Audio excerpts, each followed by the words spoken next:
Believe it or not, these stunning three-dimensional pictures are crafted from leather. And I'm visiting their creator, one of Australia's foremost leather artists, Peter Main.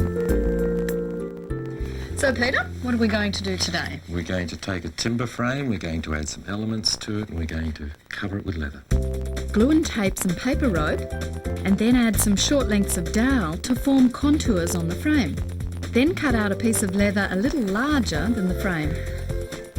So now we need to make this leather nice and pliable. Yes, we need to add moisture to it, which we'll do with a sponge. We will saturate this piece of leather and then set it aside to let some of that excess moisture evaporate.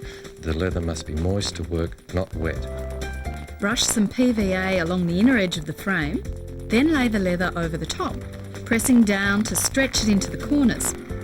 Then to open up the hole, slice a couple of cuts on the diagonal. Turn it over, fold in the flaps and press them against the wooden edges to stick.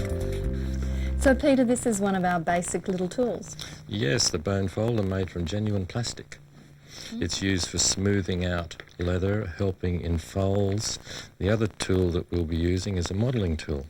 And this is just a smaller version basically of a bone folder. Use a couple of tacks to hold it at the back, then flip over and cover the front of the frame with PVA and work the leather over the various shapes.